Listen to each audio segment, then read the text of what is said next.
Never mind me while I'm stepping out my circumference. I feel the nerves trickling down. It's life humbling. My words stutter, stumbling, staggered, I'm caught off guard. This the life of a jigaboo, introverted, I'm scarred. Whoa, my murder been the melodies while they sing the choruses. Direct message from slaves saying we need more of it. Paranoia in my state, I see envy at high rates. Now it's crop off the fate, turn great so I fly straight. Was gone for a minute, now I'm back like an X with big factors. I see you turn flat like extinct like some raptors. When I drop food, prayer, precision, practice and patience, we move to greener pastures. They're saying life is a matter of mastering basics and mastering patience. More time I get tired of waiting. Maybe it's fate procrastinating, the times are bad, so it really had me sprung. Like she got me doing things that I never do.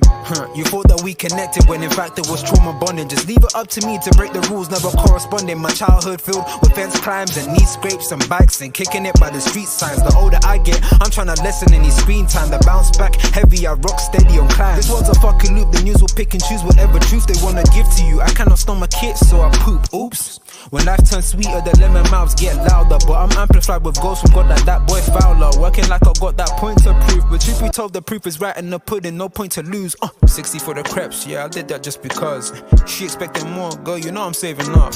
Left me on red, well, it was what it was. Never stress over them joints or in downs when times get rough, so I ghost. Long are the days when we was close, and when I see you, it's like two completely different type of goats. I approach the weekly fire dropping, which I'm feeding. Still, I don't expect to be the one. Your boy having fun. Still, the songs get spun like Beyblades and teacups. My fun fair to those that ever really know me from jump. So what's up, huh? I've been the one they all depended on like TJ. Now they're dead wilder than a furry knockout punch, leaving them straight stunned. It's hella fun.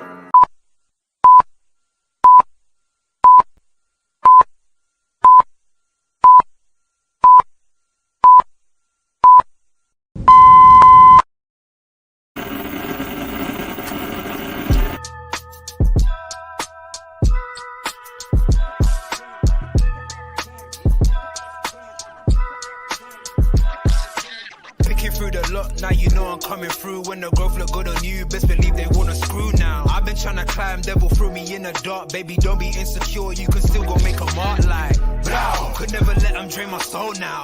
Blow. Table turning like doorknobs, wow. Blow. I think I'm about to set sail. I'm a walking, living legend, walking with my chest out. Life keep dealing me cards, I keep fitting in love.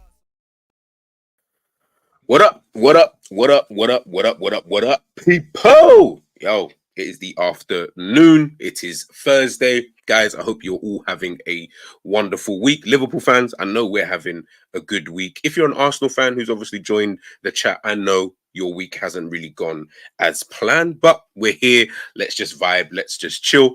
Today, people, and big up everybody who is in the chat currently at the moment. And if you're watching this on the replay, please, please, please, as myself and the gaffer always say, make sure you're smashing that like button. But you guys already know, man, I couldn't even do this by myself, and hopefully we'll have some more joining us this afternoon. I've got the gaffer with me, Jerry, James. Chat to the people, man. How are you, bro? I'm good, man. I'm good. We've got to take things one game at a time, one day at a time. And Liverpool, no matter what issues, what barriers to victory are put in place, Liverpool seem to just smash through them and are performing especially considering the injuries, are performing at an elite level right now, So long may it continue. Just got to take it one game at a time, man. No. Facts, man. Facts, big facts. And big up, as I mentioned before, everybody who's, of course, in the damn chat. Big up Scraps in the building. Big up H. Big up my bro. Of course, the gaffer, as he said, man, guys, smash the like button. Please do not be a bozo. And join in the chat, of course, and let me know your thoughts on today's topic. So, obviously, there's been a lot of chitter-chatter. You know, a lot of people have been talking in regards to, Liverpool's academy all of a sudden. Now, I don't know if me and Jerry have spoken about it, like, together on a stream. But I know individually we've spoken about it, like, on our respective channels and just in general in regards to Liverpool's academy. And obviously, since Jurgen Klopp took over back in that 16 season, taking over from Brendan Rodgers midway through that season, I've always looked at like the Liverpool academy, and I'll be honest, let's say since that time, I've been kind of envious of other teams, like Arsenal's, the Chelseas. You're looking at the Benficas, the Ajax. Looking at these Barcelona. I've looked at all around Europe, the Borussia Dortmund.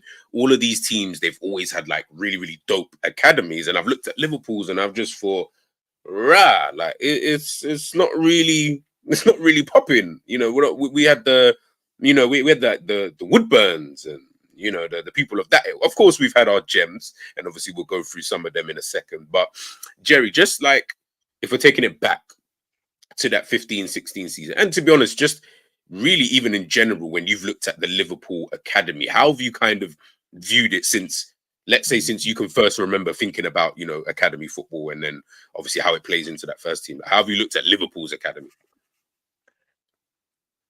It was for me anyway, growing up, it was one of the more exciting parts of Liverpool. This is before Klopp, under Brendan Rodgers, even under Benitez. A lot of names, do you know what I mean, that for me at the time were bankers, and this is all the way from Andre Wisdom to Danny Pacheco to Adam Morgan to Suso to Lloyd Jones. I used to watch LFC TV daily as a kid, daily. Yeah. So I was really, really involved in that academy, do you know what I mean, route. And obviously they were much older than me at the time, but I'm still looking at them, and do you know what I mean, looking at Sterling in the academy and looking at Jordan Ibe and bare, just loads of players. And I thought that our academy, to be fair, was always, look, it may have not been as good as Chelsea's in terms of what they were winning domestically and stuff. But our academy was a massive part of Liverpool, because I think Benitez is the one that really started to, start bringing in the foreign players into the team, and you could see the technical ability of the players. Obviously, wasn't at the club long enough to go and kind of him be the one to bring them through. But Brendan Rodgers had an array of talent, in my opinion. At the time when Brendan Rodgers came in, he had a massive array of talent. He had the likes of, again, I said, Adam Morgan, Andre Wisdom, Lloyd Jones. You had obviously who else? You had, I think Shea Ojo was still there. You had Jordan Ibe. You had Sterling. There were so many players that were in that setup that you could look towards and be like, oh, okay, they're really, really, really good. You had flipping Martin Kelly and players of that ilk. Do you know what I mean? That were academy players at the time. So the academy was always looked like, oh, okay, this could be an interesting period for Liverpool, especially when it was under Brendan Rodgers. I feel as though as Liverpool have gotten better, the academy has got worse, and the opportunities to really stake a claim in the first team have gotten over time, because we've had better players. So when I compare it now, and not now, but 2 seasons ago, the likes of Cade Gordon and Ovie Ejaria, for how good I think he was, and like they just didn't, like, oh, Herbie Kane, like those types of names. I've never really been a fan of them. I just feel like they've just been Herbie Kane, Jesus. Yeah, I just don't think they've been good enough.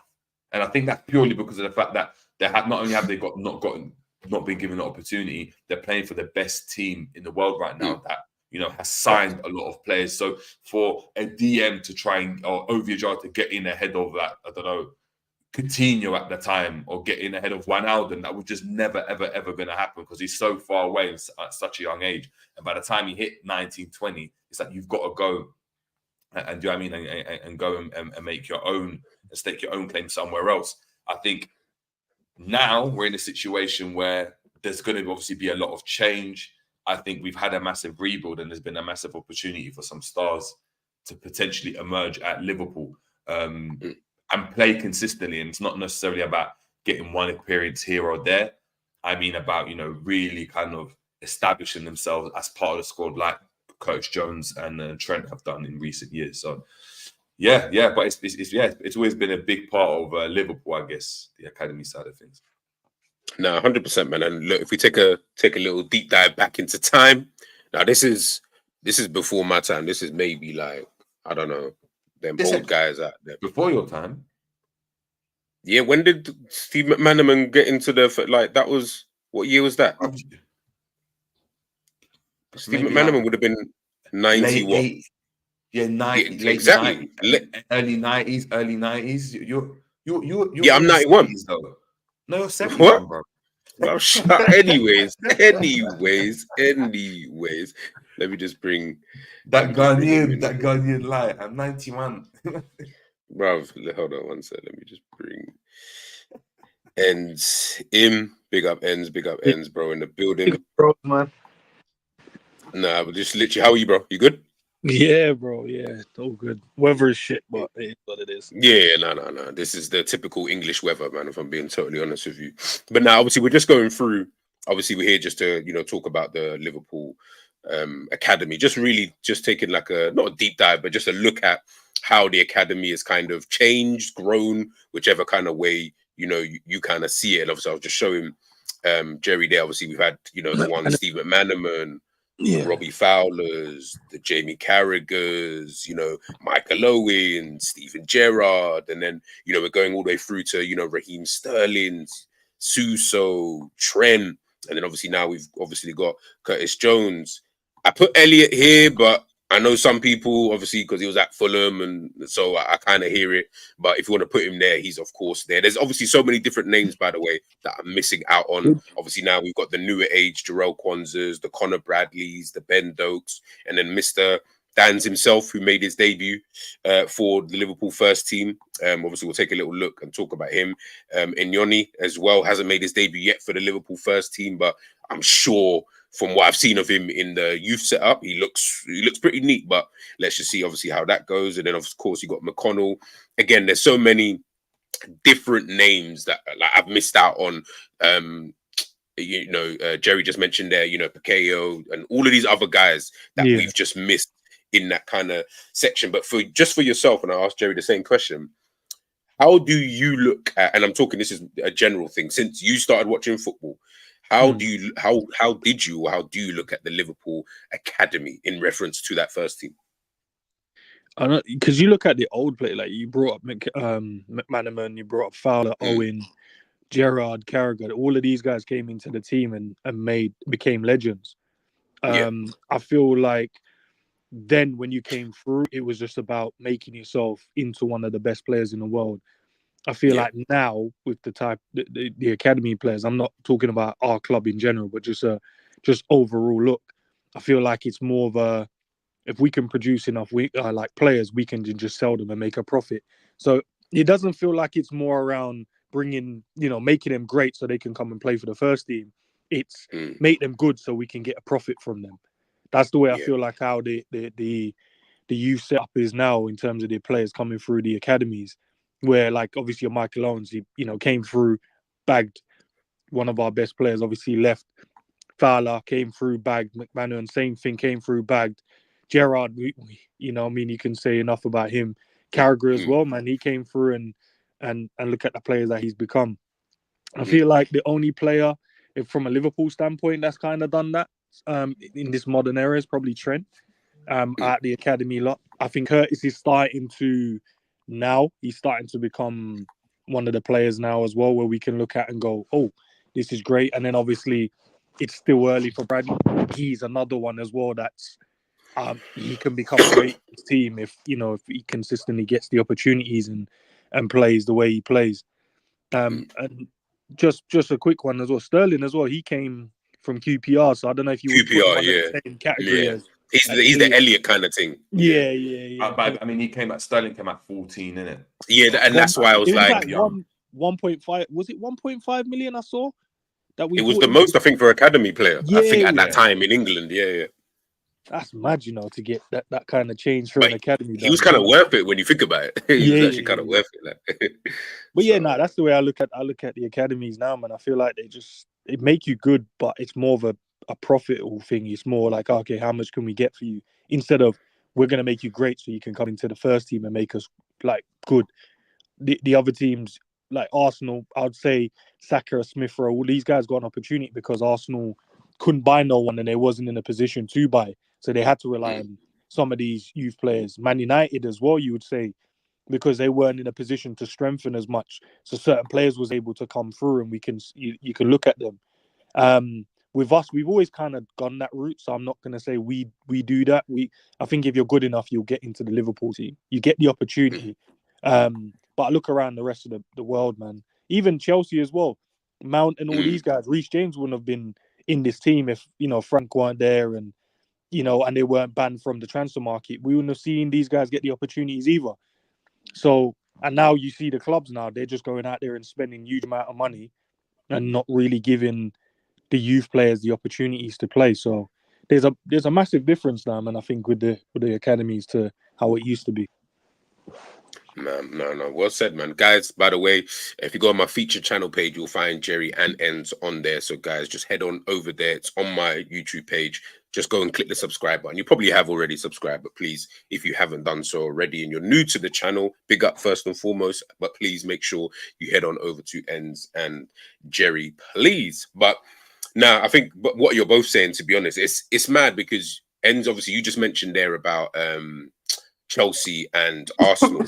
And I think when I'm looking at, both those two teams, it's funny because, as you mentioned, Arsenal weren't really in a position, obviously in context, in terms of they weren't really that good at the time. They were going through whatever it is they were going through after Wenger. So they were obviously just trying to, we're going to go a different route now. We're going to start bringing through the Sakas, the Martinellis, the Smith Rowes, and, people of this kind of ilk.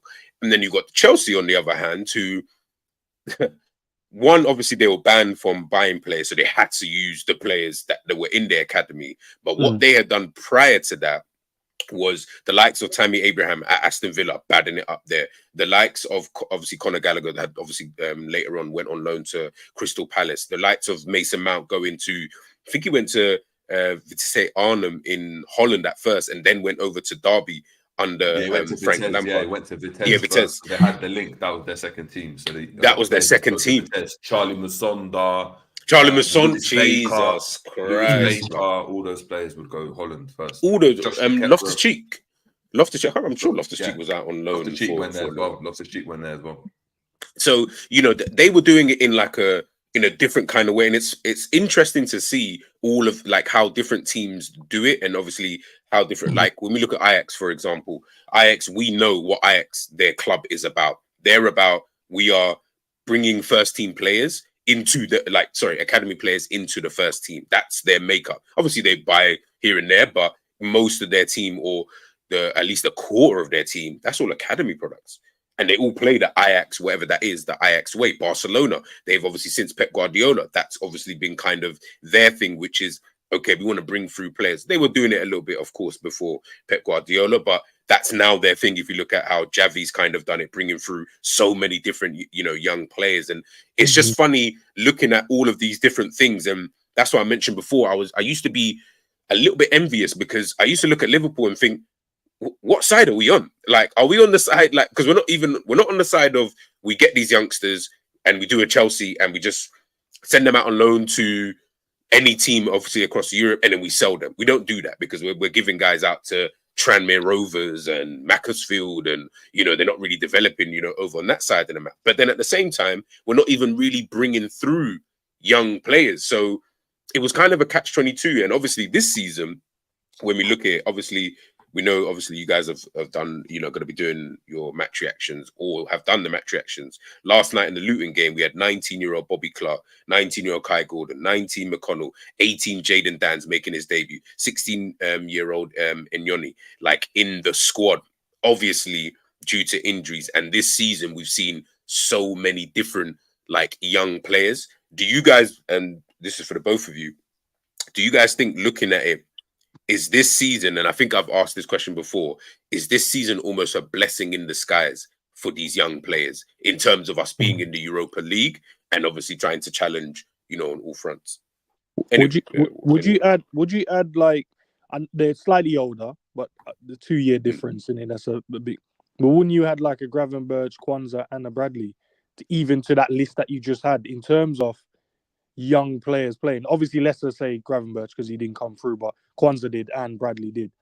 So if you look no. I'm just talking about these are the ones. Yeah. Cool. Sorry.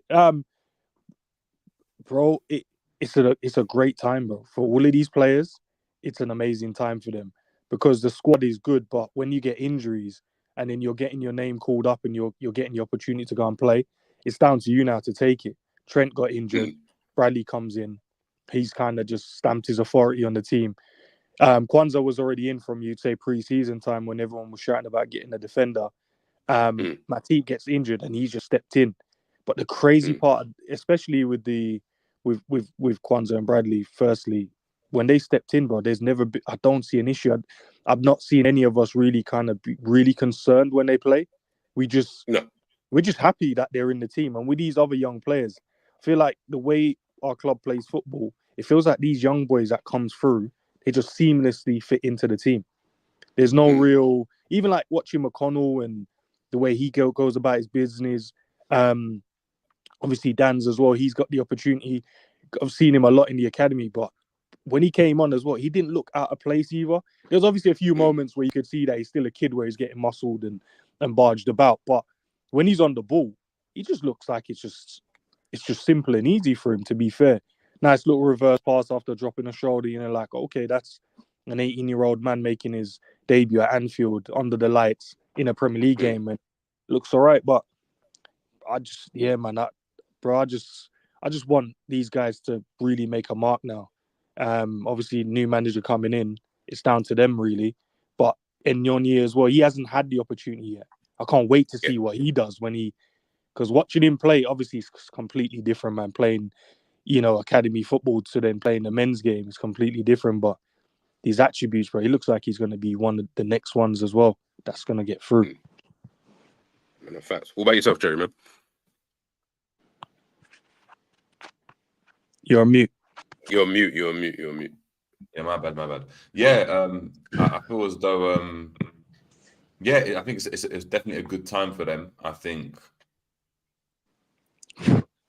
I think Liverpool, the academy players we've got now are benefiting from the fact that Liverpool have a system it's replicated throughout the age groups, and I think that's very, very important. So it means that no matter who comes in, they already understand the role which they need to go and do. So Bradley already knows I need to be very high energetic. And I'm talking about the principles. So of course there will be nuances in terms of we're in this game, we're going to need you to come into this pocket here because you've got Martinet. Like those things are just they're kind of more specific to a certain game, but the principles of how Liverpool want to go and play. So pressing really high up the pitch, staying compact. Playing faster so you can. If you lose the ball, you can win it back very, very fast. Having, overlap, being high energy. Those principles are stuff that the academy go and do. So when these players go and come in, and especially if a team's confident and we're already winning games, you can see that they can come into games and they don't look out of place. Dan looks like that could have been Origi. It just could have been an Origi performance that you'd have seen. Bradley's performing fantastically well. I know people are saying McConnell's getting pushed all over the place. I've seen Endo pushed all over the place earlier in the season. I saw the same thing happen to McAllister. It's just like that can happen in a game and they can fit very, very well. I think Liverpool struggle when it comes to an academy because of the catchment area. So when Liverpool are looking around, their catchment area is completely different. The second thing is it's the money. So when you're looking at the best academies, Liverpool have a good academy, but they don't have the best players. So a lot of the time, when you go and look at, for example, Chelsea academy didn't play the same way the Chelsea first team did because the first team didn't know how they were playing because they had different managers every single season. The academy players just played how they wanted to play. The academy manager or their manager, so the head of the academy would have just said, we're just going to play like this because we've got these players. And a lot of the time, they would win games just because they're better. They're bigger, they're stronger, and they're better. And you can go and pay. These clubs can go to parents that have an idea of like, my son's going to be Messi, my son's going to be Ronaldo, and pay them a heck load of money to go and come to the club. So they've got the best players, but then when you look at it from a fact, from an aesthetic point of view, in terms of how are they playing, are they replicating what the top first team are doing to the second team? A lot of these English teams don't go. And Chelsea, as an example, never did that. That's why when it came to the Chelsea players having the opportunity to go and play in the first team, there was no real pathway because, yes, they were good. And it took, obviously, Frank Lampard to come in and then them having that transfer ban where they had to kind of integrate these players. But Loftus-Cheek, best midfielder in academy football, couldn't get a game at Chelsea. Couldn't get a game at Chelsea. Nathaniel Chalobah, he was another one. Yeah, Bebe used to talk about. Nathaniel from my area, he's the best. He was the best Chelsea had ever produced. He can't get into the team, but he's playing first team football at Napoli. That's not because he's not good enough, clearly, because you can see what Chelsea are doing now. They've got Caicedo there, they've got Enzo, they've got Gallagher, they've got Palmer that have just come in, and they're still good players. But at the time in the academy, like Cole Palmer wasn't this highly rated academy prospect to the way some of these Chelsea players were. So going back to obviously Liverpool, I think Liverpool benefit from the fact that the first team play a certain way, the academy mirror that, and they mirror the principles that the first team play. So it means that at any given opportunity, whether it's even in training or matches, if Klopp says we need a couple players, they come in and they already understand the principles. The principle might be, I don't know, we've got to win the ball back in 5 seconds. The nuances that we necessarily might not know, they're already on the same wavelength. So yeah, then it comes to obviously talking about quality, etc. But that's because they understand the way they need to go and play. Quanta's a great example. Quanta was, had Joey Barton as his manager for it was at Tranmere. Who was it? Bristol Rovers. Bristol Rovers last season. Nowhere near the first. I don't think I did not look at him as a potential player to come in and play for Liverpool. Reason why he's able to go and play though is because regardless of how well or how poorly he done over there, in the academy we play a certain way, and in the first team we play a certain way. So it's very easy to come in and just play your game. And then if you starting getting confidence and you're playing in a team that's got a lot of confidence, like, this season, this team's doing really well. It's easy to go and come in and flourish. It would be interesting to go and see how well Okonjo would have done last season, as an example, or the season where, where we had 210 injuries and 210 games missed through injury, and we, scraped top 4 with Alisson scoring the header. It would be interesting to see how good those academy players could and how well they would be able to step up, because at the time, none of us were looking to the academy with any real hope. You weren't looking at Reece Williams, Nat Phillips, or whoever was in the academy to go and help us in that situation. But now we're doing well, it looks a bit better. So you just got to take it. Look at it from both perspectives. No. Listen, man, I definitely agree. So here are all the academy players. Apologies, guys. I know I've covered you guys on the thing. Here are all the academy players who have played under Klopp. Now, these are the ones, I've only done the ones who have made their debut under Klopp. There have been other ones, academy players, but they weren't ones who made their debut under Klopp. Some of them actually made their debut under Brendan Rodgers, whilst he was still at the club. So we got here Trent, we know, Curtis Jones, Ben Doak, Connor Bradley, Bobby Clark, Bajcetic, Penn Woodburn, Callum Scanlon, Kai Gordon, James McConnell, Kwanzaa, Hoover, I forgot about him, Tyler Morton, Owen Beck, Cometio, Nico Williams, Luke Chambers, Reece Williams, Nathaniel Phillips, which is mad to think that he's an academy product with how long he's been here for. Jaden Dans obviously made his debut last night. Harry Wilson, which I found that one actually interesting, that it took him until Klopp came before he actually made his debut for Liverpool. Sergio Canos, again, another one that surprised me. Shea Ojo, and obviously Ejaria. So that's 25 players who have made their debut, academy players, who have made their debut, under young Klopp. Owen Beck as well. Sorry if I missed him out. When we're looking at this list here, and I'll keep obviously flickering between the two, taking out Trent, Jones, Bajcetic, taking out those 3. When you look at that list, and obviously we know some of them have already gone, so we can't really include them. Who's the one that stands out for you guys? Just the one. What, that didn't play or didn't get the opportunity, or? No. So the one that stands out, the one that you think is going to be the next one up, so to speak. And then obviously we'll go on to the ones that, didn't really make it through. Apart from the one. So mention the names you just said we can't use. So taking out obviously Trent, because they're in the team. Jones, Bajcetic. I'll throw in Kwanzaa as well. I'll say throw Kwanzaa and Bradley. Is Bradley on the list? Yeah, Connor and Bradley. Yeah, Bradley. Who else is on there? Even if you add Doak as well, because I feel like Doak would have been in the plans this season, obviously, but he picked up. Tuesday got injured. Yeah. So taking out those guys, and obviously the ones who are still left, Who's the one that you're looking at and thinking, okay, yeah, you're another one to, even if it's just to keep an eye on, so to speak, but just one that you guys hope would start to get into that first team, obviously this season or next. Go back to the other list quick.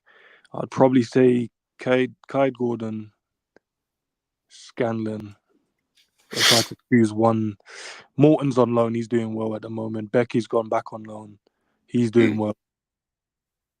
I'd love to see what Kai Gordon can do. He's an interesting one. Yeah, I feel like obviously he's had that injury that's kept him out for a while, and he's obviously now back, and I feel like he's one of the ones, man, that could be that guy. He's got the ability. It's just whether or not now. Sometimes you miss the boat.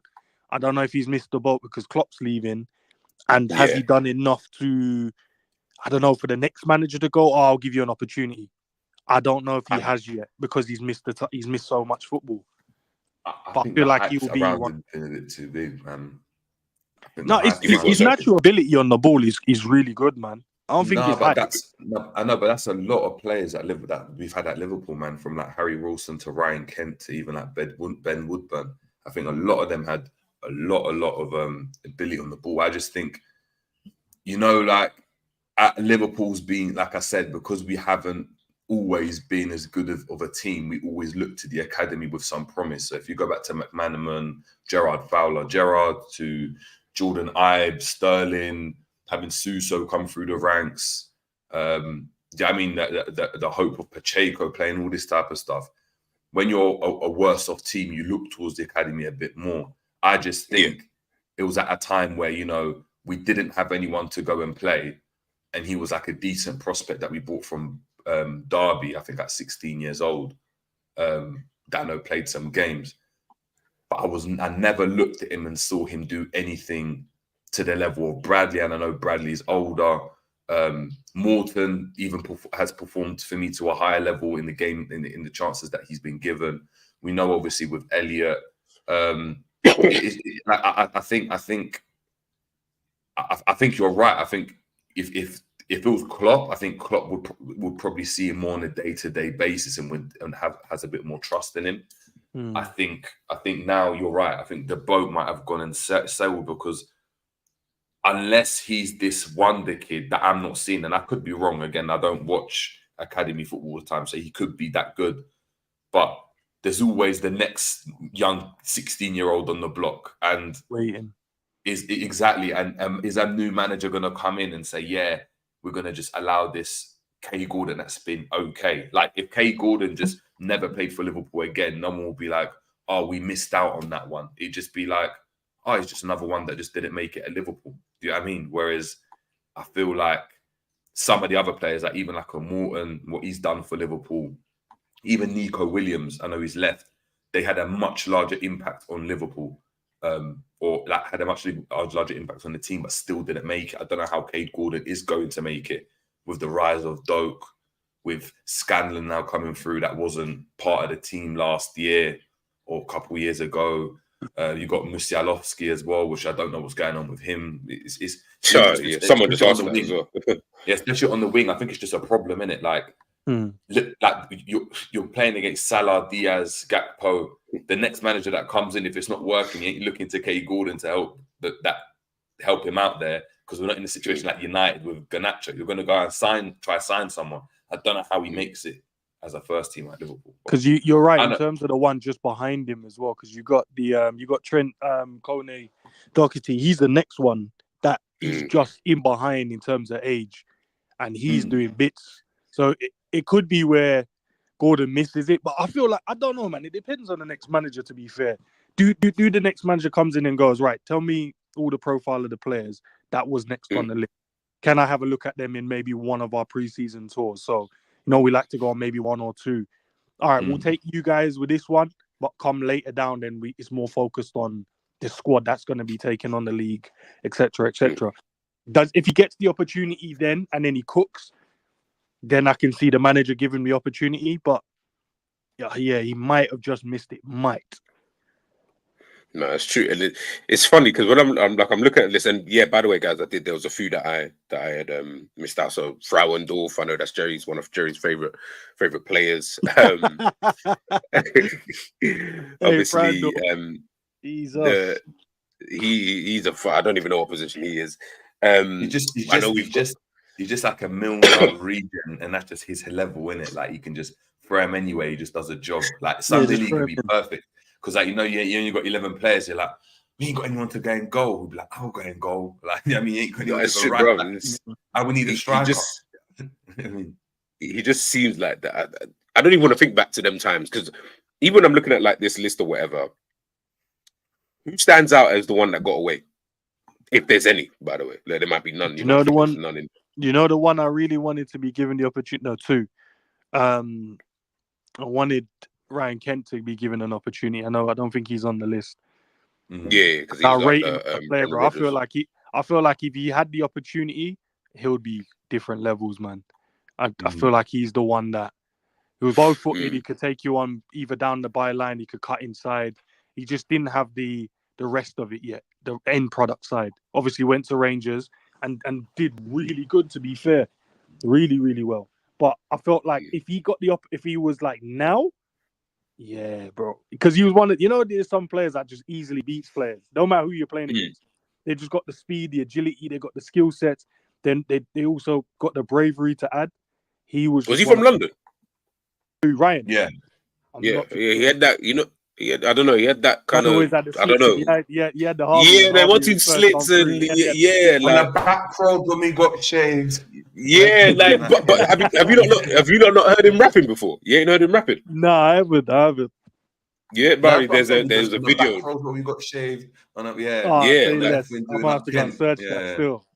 Bro, like that, and in my head I'm thinking, I feel like he was. I can't remember. And guys in the chat, please let me know. But I'm sure he is from London, man. I feel like he was from Ends because and I'm not talking just forget the slits and stuff. Oh, right, from Oldham. He's one of them youths from Oldham because he always say, I don't know, the way he played, he had that kind of. We all know the man them in the cages, yeah. Like the man. That's what he.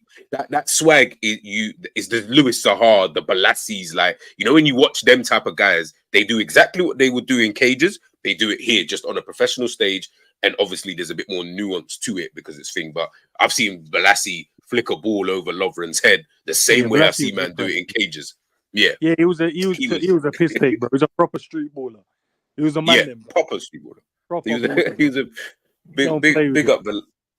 big up Balassi, man. But as I said, man, it's like that's why I wanted to look at the Liverpool Academy because, as I mentioned before, about how we look at and how we view the Liverpool Academy and where it's kind of come from the days of Matt Manaman, where I always felt like it was maybe we had like a batch. So someone mentioned it in the chat, I think for Matt Manaman, it was actually before my time because he was in 1990. So I was like, okay, cool, I missed that boat.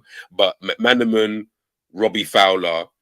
Then obviously there was a gap to Michael Owen because he was obviously coming late 90s. And then obviously Gerrard was in and around that kind of same time period. Then between Gerrard and if we're talking about players who make it into the first team, it's just Gerrard. And then I think the next one's Trent.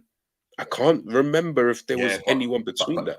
But that's my point. Well, there were, innit? You had like Flanagan come in, you had Martin Kelly, you had Andre Wisdom. You had I'm talking first team. Like these men weren't really first team. They were like squad. Martin Kelly was playing regularly. He was playing regularly. Coolest right back, bro. Yeah, he was playing regularly. we had Andre Wisdom that was started to play regularly. Yeah. You had, but you're right in terms of we didn't. Like you had obviously Suso that came in for a bit, and he's another one that got away. He's another one that got away. But Suso. For me, he's the one I'm looking at. For me, it coincides with Liverpool doing better. I think when your club like Liverpool under Benitez started to not only consistently finish in the top four, we had a couple seasons when we finished second. Do you know what I mean? Where you're looking at that team in the midfield, Gerrard, Jabi Alonso, and Mascherano. And it's like, of course. As a midfielder, where you coming in there? Do you know what I mean? And you've got, do you know what I mean? You've got Fernando You still Torres got up front. Sissoko on the bench and them thing there. Mad. Yeah, Sissoko on the that's bench. what I'm saying. So it's just, it becomes a bit more difficult. Do you know what I mean? At the back, you've got Arbeloa at right back. Do you know what I mean? You've Solid. You got, do you know what I mean? It starts to become a problem. You've got Aurelio left back, and then you've got Carragher and Aga, and it's like, or Carragher and Hippier, and it's like, where do you, like, how do you go and break through into that team? If you think about back when McManaman and stuff were playing, even when Gerrard's coming in, that team is washed. Let's just be honest, that team is washed. Yeah. Redknapp and them, man. No, but Redknapp was part of like this like young player that That's what I'm saying. Yeah.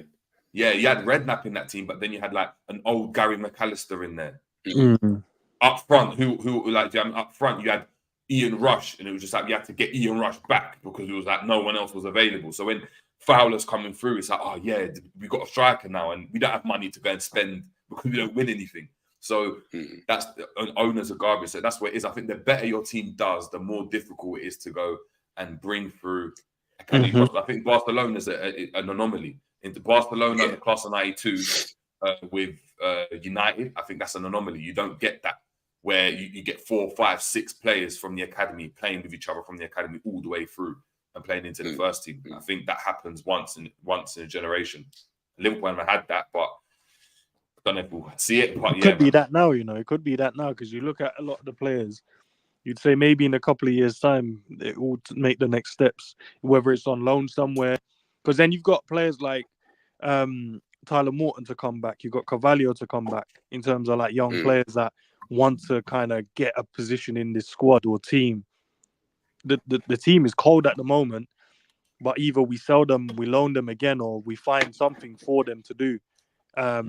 You've got players like obviously Bradley getting a taste of first team football. He's going to be like, bro, I need to push Trent out this right back position, bro. Go and play in the midfield, man. I don't care about you. I need to be, you got Mr. Condolences. Next season, he's looking to take that position. Kwanzaa, bro. He's like, he needs, bro. He's like, yeah, bro, Kanate, listen, you're my guy, but hear what I'm saying. You're a bit rash still. Yeah, I need that, like bro. And I think that a lot of these youngsters are coming through now. They're hungry, bro, and they don't care. Like how we look at the youth them on the roads now. They don't respect none of the olders now.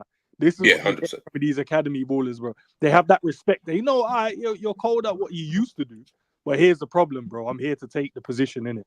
Because the way Kwanzaa is talking, talking, yeah, bro. They're not talking like, do you know what? He's so great, man. Trent, he's a top player. He's talking like, yeah, I know Trent is a good player. He's done well for Liverpool. Done well. I'm still here, bro. Yeah. You know that, like the way out. No, do you know what it is? I feel like it's. I feel that if Klopp's still in the team, if Klopp doesn't announce he's leaving or the players don't find that out, I don't think none of them go and have that type of mentality. Because I feel as though, when Klopp's in the team and Klopp's got his favourites in it, it's like you just know, like, no matter what, like. It doesn't matter, like when Henderson was there, no matter what, there's a big game coming up. It doesn't matter if you're some academy prospect that's been doing well in training. Do you know what I mean? Henderson's back from injury, goes straight into the lineup. You're thinking, what? I'm not going to get a chance. Even if I get a chance, I'm not ever going to go and start. You're seeing now, it's like, as soon as Klopp said I'm leaving, it's like, if I can put my best foot forward here, I'm in contention for that pre-season with the new manager where the slate's clean. Hence why a Virgil van Dijk's coming out saying, I don't know what the future holds because let's be honest, the next manager might come in and be like, actually, I might want you gone and I want to get X defender because he suits what I'm trying to do better. Like, there's certain things. You're not as aggressive as an example. I need aggressive centre-backs.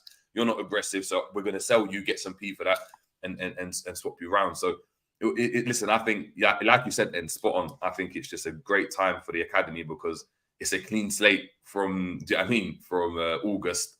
And if you can put your best foot forward and establish yourself as like, oh, Klopp was picking me and I've now broken into that first team like a Bradley, like a Kwanzaa, they're not looking at you like an academy prospect. Like, they're looking at you like you're part of the first team, you're going on that tour. So automatically you've got a chance to train with them and put your best foot forward. If you're just in the academy like Musialowski, unless the next manager is going to take his time and have a look at the academy, he's focused on that first team and what he needs to do to improve that first team.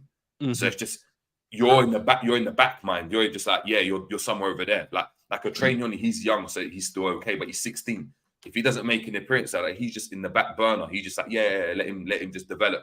I'm looking at what we've got now, and do I need to go into the transfer market to strengthen this area or that area? So it's good for them, man. It's a good time for them. I think there was something there that you kind of both touched on in regards to how good a team, obviously we talk about Liverpool, but how good a team is correlates to academy. Like it seems like it's quite simultaneous with each other in terms of, other than, as Jerry mentioned, the class of 92 and Barcelona, and Ajax actually was another team. This is Quay. Yeah, Ajax from back in the day, yeah. I saw the list and I was like, bruv, they had basically the whole team was effectively academy. Rijkaard, Seedorf. The team was dumb. The team, it was just dumb. It was like that in itself is an anomaly alongside the Barcelona one, like in terms of the level of the team that you're talking about. But of course, Manchester United. Why is it then? Is it just as simple? Is it just as simple as just saying it's because of the money in the game? In terms of why we're not seeing this. Why the class of 92 has to be an anomaly? Why does, but obviously forget Barcelona and say maybe Ajax, because those guys were actually freaks in terms of talent. The class of 92, no one could tell me Nicky Butt was hard. You can't tell me Phil Neville was hard. You can't tell me these players were, would I say, top class players? But of course, they played their role within within the makeup of the team and stuff. But yeah, sorry. Do you know what it is, G? It's a simple word, bro. Timing. I feel with academy players, bro, it's just timing.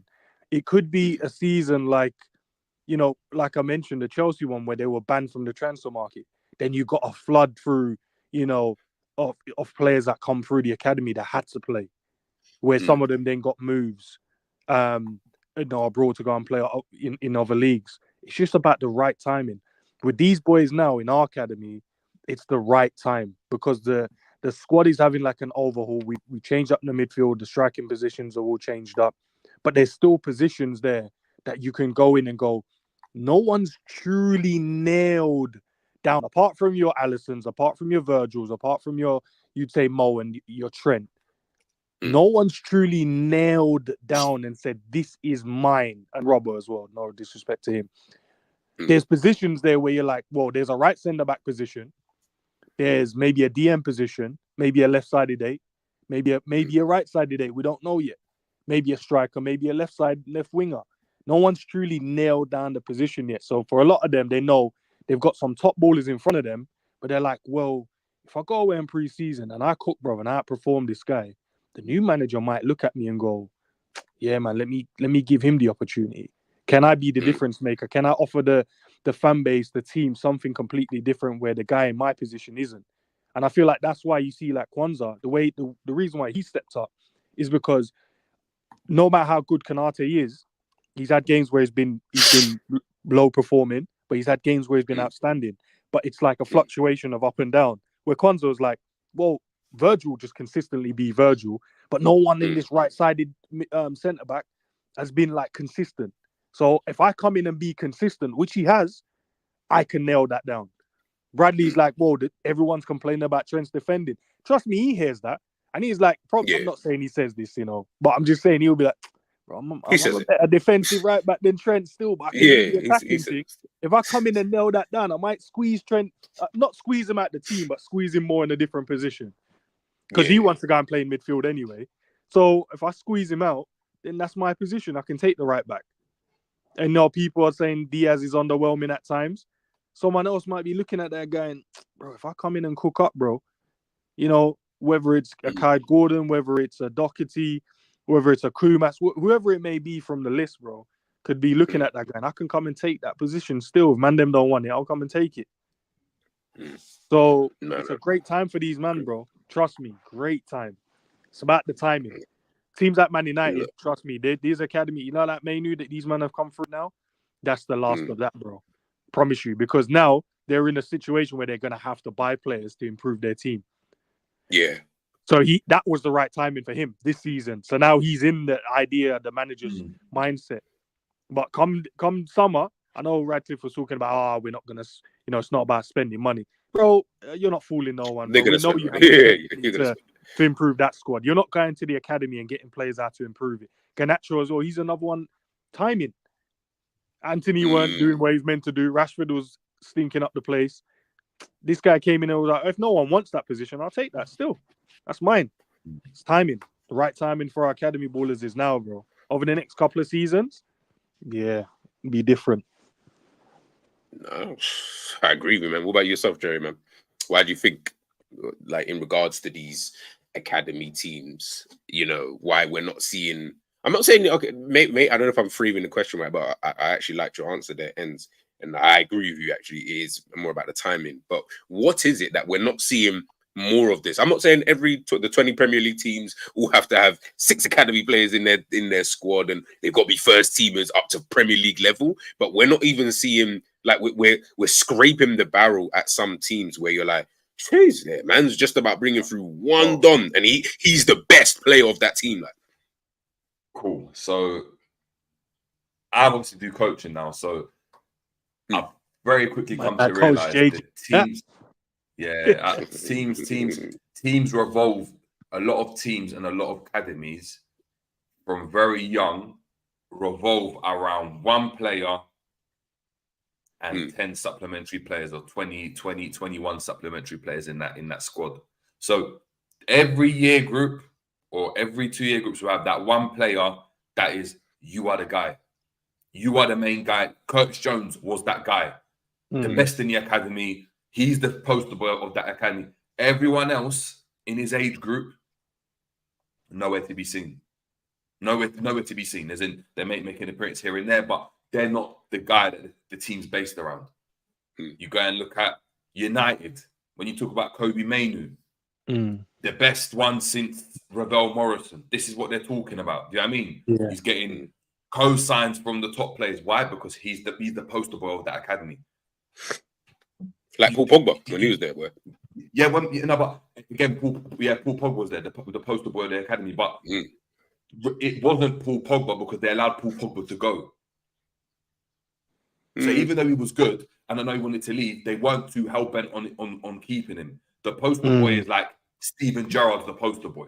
Yeah. Everything that we're going to do is going to be the team's built around Steven Gerrard.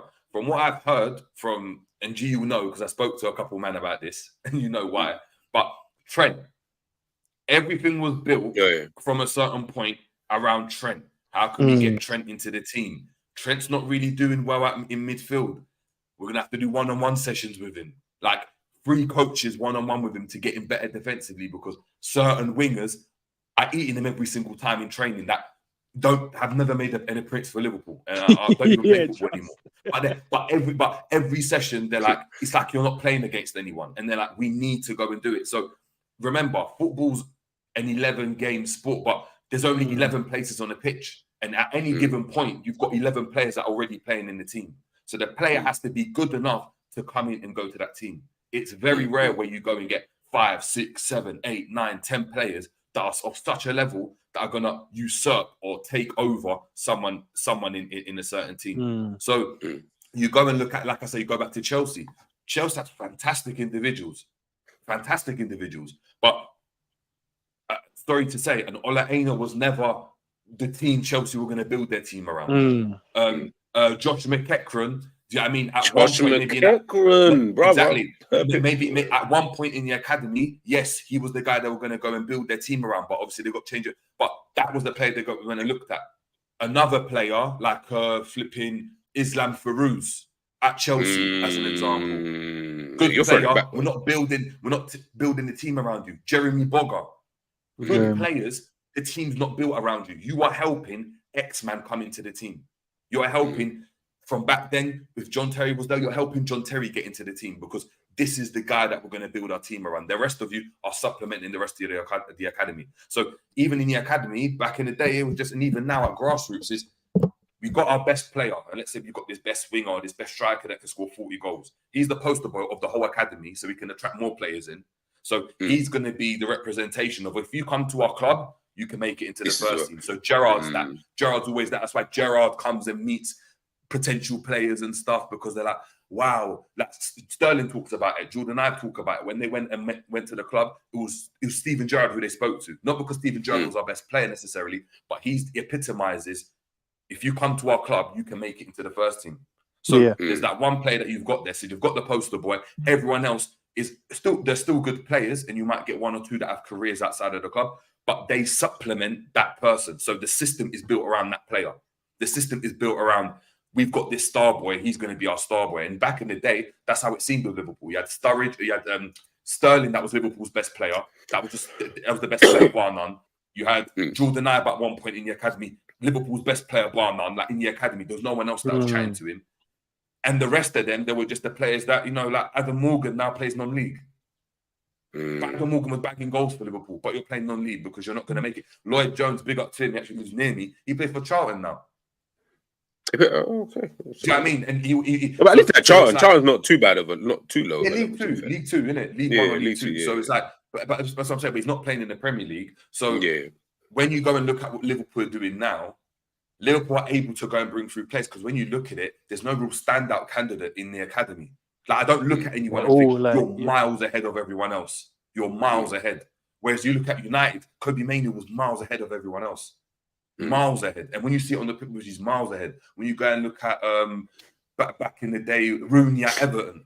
Rooney was the one from young they built the team around. So who do you remember from the academy who came up with at Everton with Rooney? You don't know any one of them. But you know Rooney, because Rooney, from even Michael Owen and that was saying when he was 13, they knew about him. Joe Cole, Frank Lampard, West Ham. Yeah, the when teams you're were around built around these players. They were built around these players. I mean, Rio Ferdinand, that was his year group. The team was built around him. So he's the poster boy of if you come to West Ham, you can be part of, do you know what I mean, this player.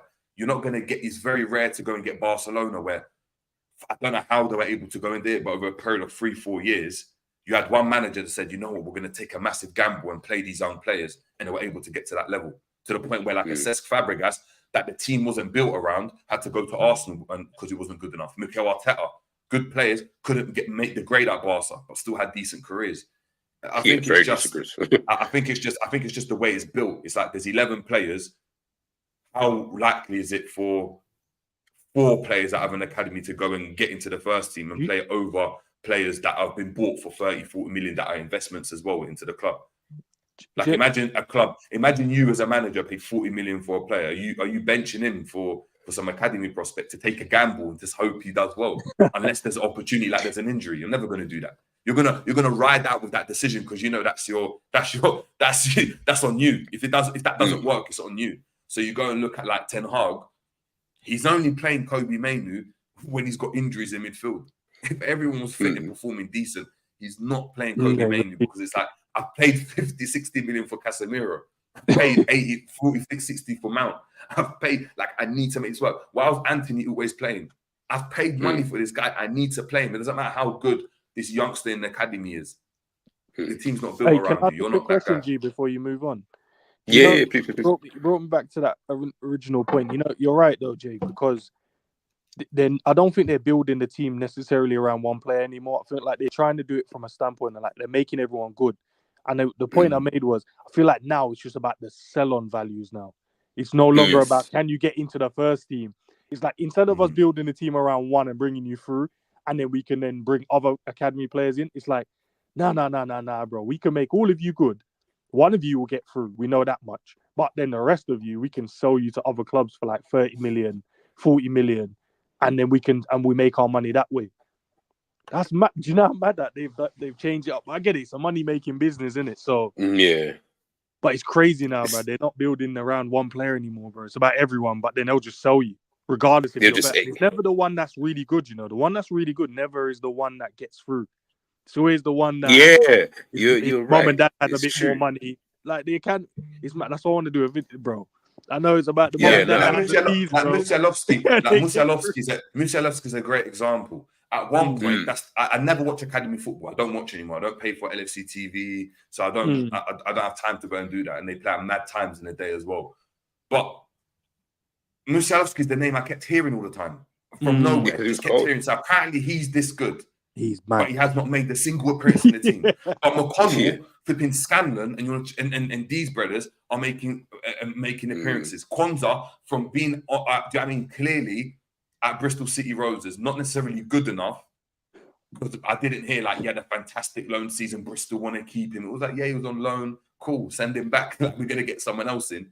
He now comes into Liverpool's first team and now looks like he could be that guy. And it just seems to me like you said, it's just everyone's on a decent level. And I think that's why when you look at Liverpool's academy, they don't really dominate youth football like that. But in terms of trajectory and getting to Liverpool's first team, you've probably got a better chance because of that pathway. But we're not going to dominate youth football the way Chelsea or City do, because City will go and pay you 20 bags a month, a week to be an under-16 player. And it's like, how do you turn that down at that point? You ain't going anywhere else. I know there's two youths that's done that still.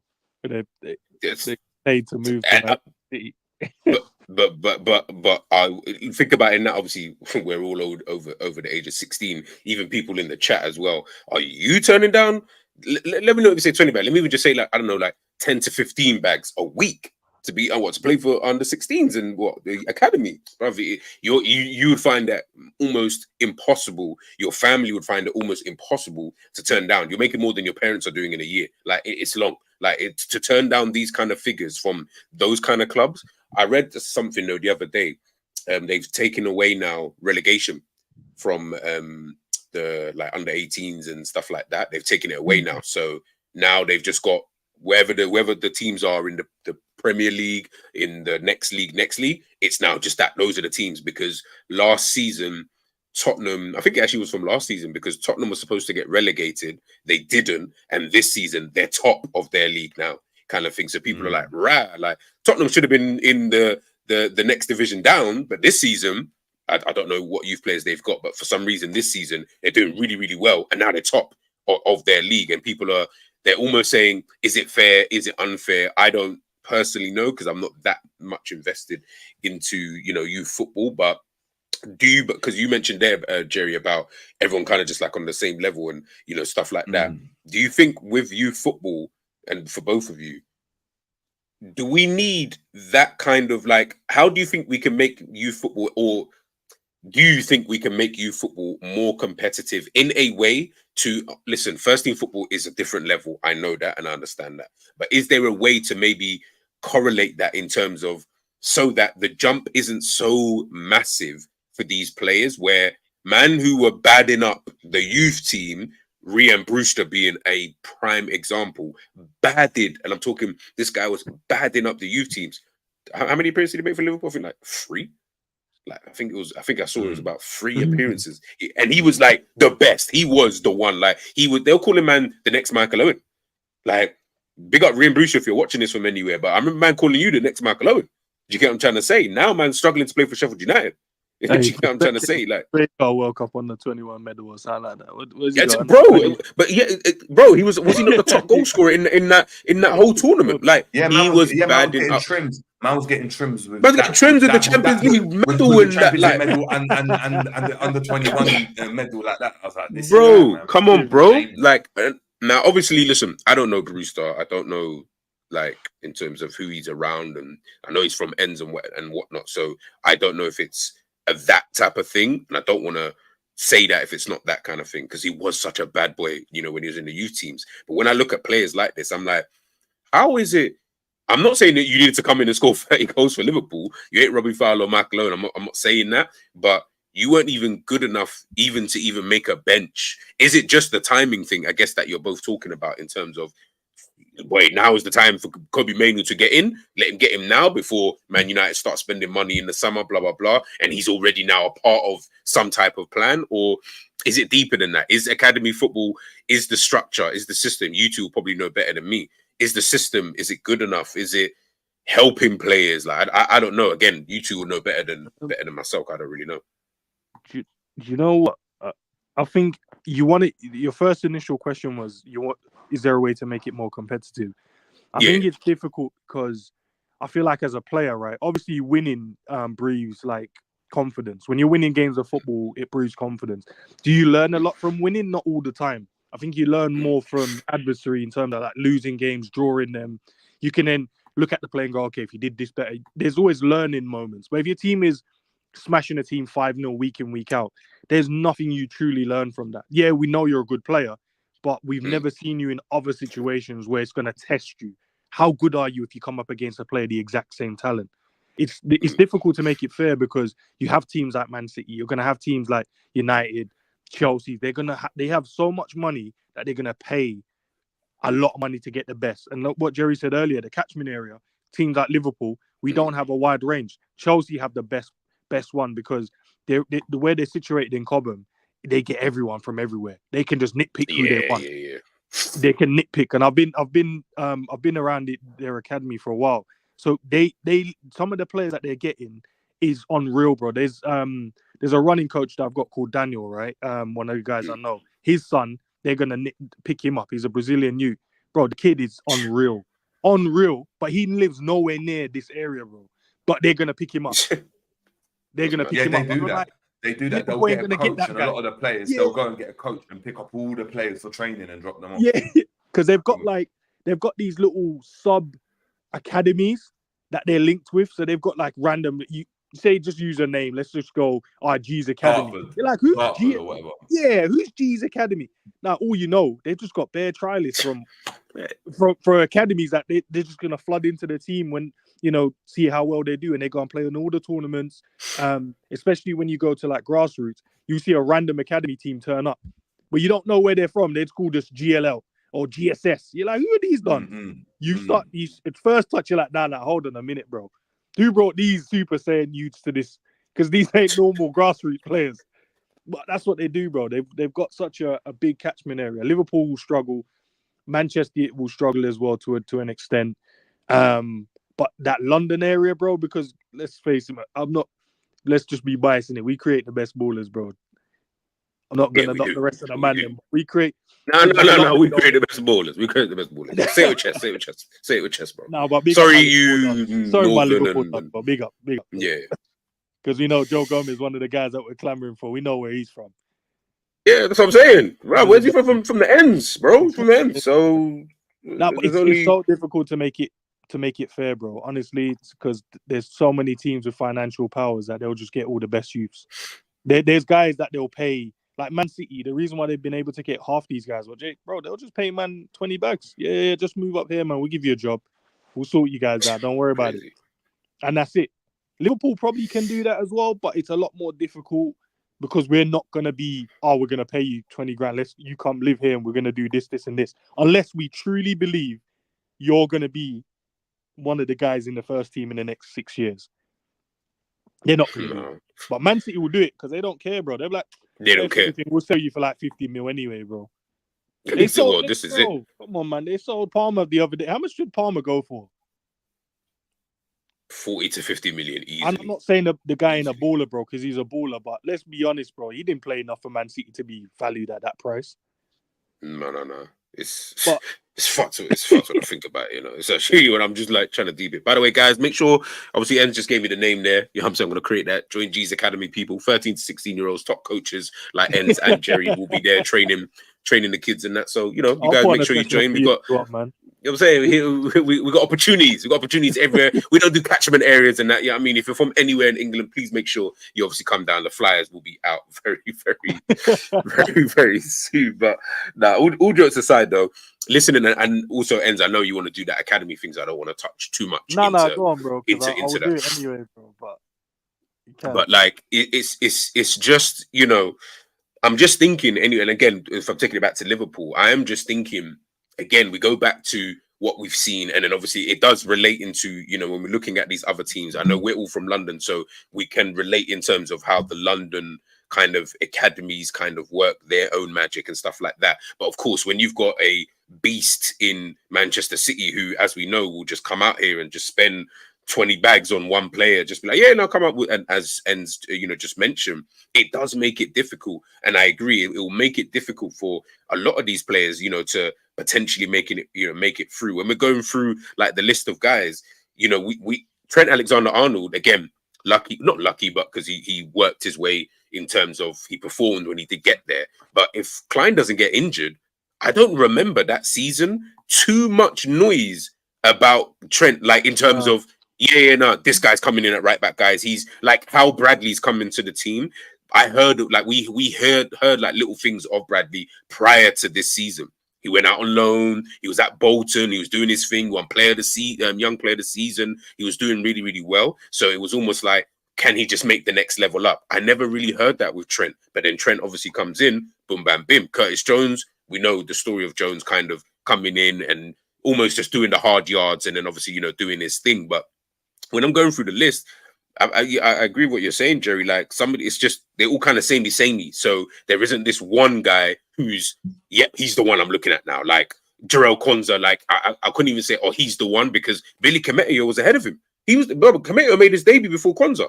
And look at Kometio now. Kometio, I don't even know what this guy, Billy the Kid. You know what I'm trying to say? And remember, we looked at Kometio. I remember him going, I remember the Austria preseason training camp that these guys went on a few seasons back. And I remember Kometio playing. And I remember the one thing everyone spoke about was, just like Kwanzaa, he's the typical thing they usually say with people of that ilk is big, strong, imposing defender. He's fast, you know, all of this kind of stuff. So he had the same somewhat physical attributes as a Kwanzaa. Obviously, we've seen now what Kwanzaa's about. This guy's really good on the ball. He's calm. He's composed. He can pass. You know, he can do all of these other little various bits. And it's just weird and funny how, like, I see things, but it might just be a case, you know, just of the timing. And if you're lucky enough this season, and I've said it before, this season being in the Europa League has really bust some of these players where they can at least have 3 to 6 games, depending on who it is, but 3 to 6 games guaranteed where they can say, I can play. And remember, you're talking, I can play first team European level. Forget, obviously, it's not Champions League, but it's European level at first team football. So now these guys, the McConnells, you know, obviously, I know Inyoni hasn't played yet, but, you know, McConnell, the Clarks, the Ben Doak before he got injured, all of these kind of guys, they're going to get their chance. Well, this season anyway, they're going to get their chance. So it is really just about, you know, seeing what gone, you know, for next season. Guys, if you got any questions, please drop them in. I'm going to go through. I think as well, G, just to summarize as well, I think Liverpool probably look at the academy in 2 ways. I think it's from a monetary standpoint. So if all of our players are at a similar level, right? So if they're all like 6s out of 10s, then we know that we're going to get a certain amount of money for these players if we sell them, right? So we're going to have, let's say, 500,000 from each player, right? So 6 out of 5, let's say 5 out of 10 gives you 500,000 just to make it easy, right? Out of 10. You might get one player that's a 10 out of 10. Now, that's the player that Liverpool might want to go and keep. Or if they sell, they can sell for big bucks. But if they go and have the model that we've seen previously with like a Chelsea or a City where, you know, you've only got Foden, he's the main guy, you may get one guy that you sell for a lot of money, but the rest of them, they're just getting released. They're getting, you're not making any money from them, but you're banking on this player doing really, really well. Whereas Liverpool are just like, actually, how likely are these academy players going to get into the first team? Let's be honest, very unlikely unless they're very, very good and they seize the opportunity and timing's right. If we can sell 22 of all of our academy players for 500,000, by the time they hit 20, 21 years old, we're going to be making a certain amount of money every single season, which we can go and kind of bank on and use that as money to go and spend into the first team or structure or whatever it was like, or whatever else it is, as opposed to being like, yeah, we might have this player that, you know, he's getting the ball and pick, like Sterling, get the ball from the halfway line, dribble for everyone and score, but that left back's never going to be seen again. Ryan McLaughlin, where's Ryan McLaughlin from that time at Liverpool? No one knows. No one can tell me. Oh yeah. Because he just. What about James Rossiter? James Rossiter. Yeah, he didn't even make it at Rangers. He didn't even make it at Rangers. Yeah, he didn't even make it at Rangers. Yeah, man. He was supposed to be like the next Saturn. I don't know. Like, he was supposed to be the next Saturn. And but it's just because he's coming through. But that's my point. It's just because he made an appearance that people say the next something. Like that's what people are looking at. He's Steven Gerrard, that skinhead. So it just gave us the skinhead thing. I was like, okay, what we say? What a young Stevie G? What number 17 on the back? Yeah. I fuck with that one. You know, a lot of the parents, man. A lot of the parents in the academy set up, man. The ones that complain the most tend to get the most as well. They complain a lot more, bro. Like the coaches hate it, but parents will be pushing for their kid to be playing. Why is he not here? Why is he not getting these minutes? Blah, blah, blah. If there's a certain game coming up, why is he not playing in this? Why is his minutes less? Like, I don't know if anyone in the chat has anyone in an academy set up, bro. It's dog eat dog, man. Like, it's worse now than what I remember it like. I'm seeing these men are treating like these 6 and 7 and 8 and 10 and 12-year-olds as if they're pros already. Some of these man at 12 have got boot deals already.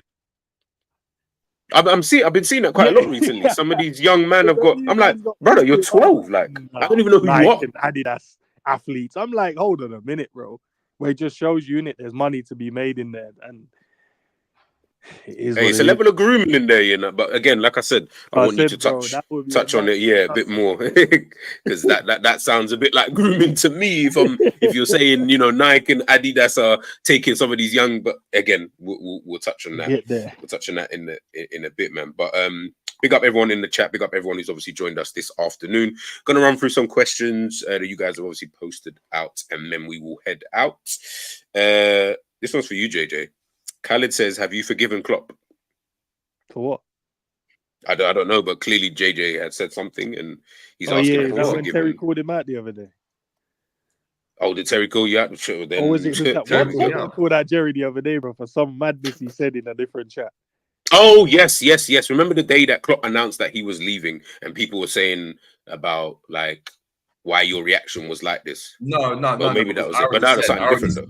Yeah, no, maybe it was something different, but I already explained it. I said at the time, I went live on stream and all I saw is that Klopp's leaving. Didn't know it's at the end of the season. So I'm like, how on earth can you do that in this season? I was like, that's madness. And for me, it's not even about forgiving Klopp, because forgiving him for what? He's made this decision, innit? Like, I think it's just the wrong decision to make, regardless of the reasons as to why. I think it would have been would have had a cleaner running, and every game wouldn't seem like that first half against Luton, if we're being honest, if we had just gone and been like, yeah, cool, it's just business as usual, and announce it at the end. Do you know what I mean?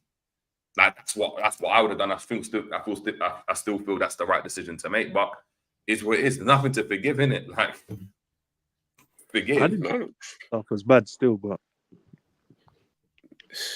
big up Khaled again. Big up Khaled. Angel saying, he's asking, how is Carvalho doing at Hull? Do you guys really know? I've only seen a couple of games. He looked okay. Scored, yeah. How you see? Okay, you know, I'll add on to this. You see, with someone like Carvalho, what is it looking like for him next season? Or is it a case of sir? He'll be given the opportunity. You think so? Yeah. He'll be given it, man. It'll be wrong for the next manager not to be fair.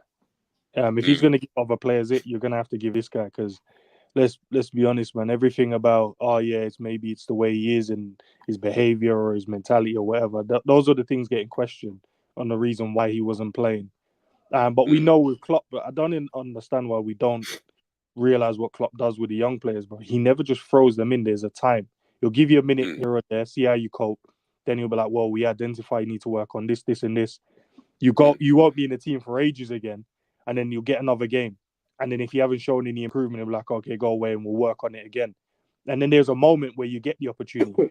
The problem is, because we bought so many more midfielders this season, and we had, obviously McAllister, Gravers, Endo, we still had loads of players. He wasn't going to get the opportunity. So the right thing to do is go on loan. But obviously that didn't work out, because the players that he was meant to kind of come in for started playing well. So he didn't get the minutes where he needed to get. You have to bring him back, because that's going to hinder his development.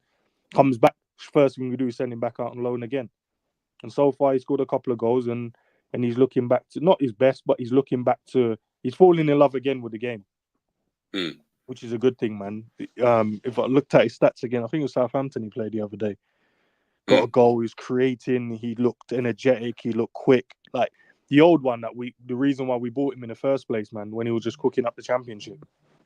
No, I agree with you. I think we should maybe give him a chance, if I'm being honest.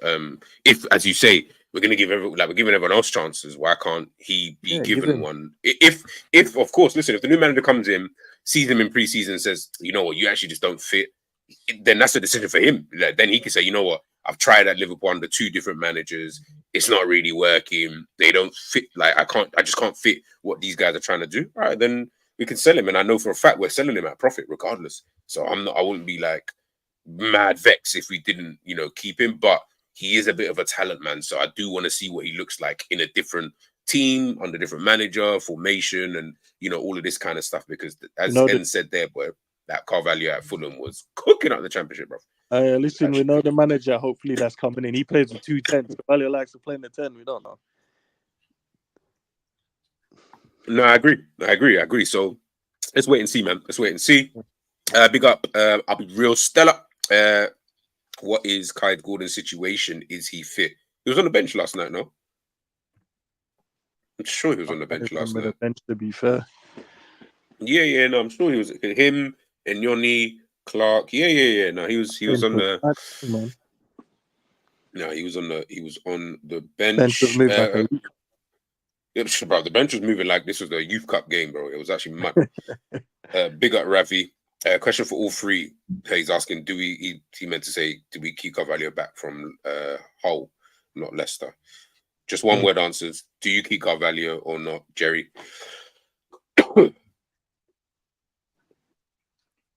It's not a one word answer for me, but no, go no, but no. Like like I think he's good. I think last season would have been good if we used the 10 and used him in his right position. I just don't think he'd want to be at the club right now. I know we're getting a new manager, but for me, when new managers come in, they always make statement signings. Like Liverpool will undoubtedly make signings, and they'll be in positions which they feel are key for them to be able to go and do what they want to go and do. It's not like whoever the manager is going to come in and be like, yeah, this is my team. We're not making any signings. Nah, they're going to go and look at that and be like, cool, I'm coming here because I'll need this team to go and give me X budget for this upcoming window. If we're looking at Javi Alonso, as En said, those 2 10 positions and those 2 6s that they're going to use are going to be crucial to what they want to go and do, including the wing backs. So I can see Liverpool spending there. So I don't know if Carvalho gets a run in the first team and him just being on the bench. Like, I'd rather just keep loan him. I mean, maybe loan him. Yeah, exactly. But in terms of like keep him around the squad, unless the manager comes in and says, you're going to be my starter, you're going to be my Verts. If it was Javi Alonso, then I just don't see the point of it. Like, it just hasn't worked out. It's like with Minamino, innit? Like, we could have kept Minamino around, but it's like just get rid of him and you can use that space in the squad for someone else. Minamino. What about yourself, Enz? Yeah, pretty much same, bro. I think just if you're not, you'll be given the opportunities. Just whether or not the manager sees him in the plans, then I would loan him to a Premier League team. I feel like that's the loan he needs. Yeah, you say statement signing, Wirtz or Frankie De Jong or both. You and this Frankie De Jong, but you've been on this for trying, bro. Barcelona want to sell some players, man. Get him in. Big up, Dustin. This is for me, actually. How far do you feel the Barca Academy fell down since City bought your men and Guardiola left the club? City bought your men. Who did City buy from Barcelona? Unless I'm missing something. Bought your men. Bought Coutinho. Bought Suarez. Okay. Fine, man. Disrespect, love. Yeah, real talk. And Guardiola left the club. Look, at the end of the day, you're talking about a generational manager in Pep Guardiola anyway. So, I mean, they were kind of fine. I mean, under Titi, they won. Under Luis Enrique, they won. So they weren't too bad, really, when Pep Guardiola left. Won Champions League when Pep Guardiola left as well. So they were okay. It's only really been since this whole financial stuff that they've really been hit hard with everything. And that's why we are seeing... That's why Pedri and Gavi were able to kind of come through. Well, Gavi mainly coming through the La Masia, and why now Lamine Yamal is the guy, being able to, push his way through. But it's not even just him. I think what's his name? Is it Fran Garcia? There's another player as well. They've got so many young players. I think with them, we just got to remember we're in 2024. This is not the Barcelona of 2011. So they can't be that good anyway. One, because they don't have Messi, and they don't have Pep Guardiola, they don't have Xavi, Iniesta, blah, blah, blah. They are almost a massive club who are still trying to operate on that kind of, basically almost like Manchester United, obviously better, but almost like a Manchester United. You're still a massive club, but you think that we're still back in 1999, where we're the biggest, we're the best, we should get this player, we should get that player, we should be playing this kind of football, we should always win. Unfortunately, time has moved on now, guys. So you need to almost keep up with time and stop living in the past like that. one of the olders who still, you know, talks and acts like he's one of the man them, when really, bro, you're one of the olders now. Like, maybe just act your age, you know what I mean? And stay in your wage kind of thing. That's, I think, what's always going to be the problem, you know, with Barcelona. But don't worry about Barcelona, man. We'll be back. We'll be back. You know what I mean? I'll let Real Madrid have their day. We'll be back though, man. We'll be back. Ravi, question is, are these youth players gonna make it? I think we touched on that earlier on in regards, obviously, we see Connor Bradley, Jarrell Kwanzaa. Those two would be my main ones who I'm like, yeah, if you're talking about just through the academy, they're the two I think will make it. In terms of they already kind of made it now, if I'm being honest, but it will be interesting. All I will say in regards to any player, it's just going to be interesting to see what Liverpool performances in terms of certain players look like next season. New competition in the Champions League, potentially fighting on all fronts again, and under a new manager. What does that look like? That's kind of what I'm looking at. They got Dustin. What they do in Germany, where they just have a proper division for the under 21, works really well. That was something I was going to ask you both when we were talking about the structure. Do you think we should have, like in Spain, they got the Segunda League? Do you think we should almost have that for England, or you don't think that would work? Obviously, certain teams can't get promoted because, like, Barcelona B can't come up to the Prem, but can we not still have that? That'll be cold, you know. I think that'll be cold, bro. I think that'll be super cold. Why not? It would. Or what we could just have more of, which might make sense because of how the Football League structure is set up in the UK, is just say, actually, I don't know, we have more teams go and kind of create partnerships with teams lower down in the division. Yeah. Okay. That's a good idea. So as an example, Liverpool go and actually say, you know what, Tranmere Rovers or whoever, or whatever team, flipping Norwich, maybe no, but like Charlton as an example, we're going to go and that's going to be our feeder club, and we can play our academy players there. And you know how City have got, I know it's in a different country, but they've got it in with Girona. And they've got it with what's the other team in France? Not Lyon. Troyes. Yeah. Sorry. Yeah, my English self.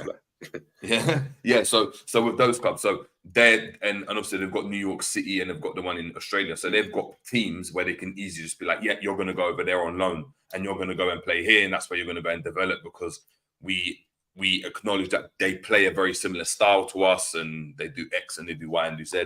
I don't know if you'd be able to have, if you had Liverpool B, City B, Arsenal B, more likely than not, like Barcelona B, they'll dominate that Segunda division.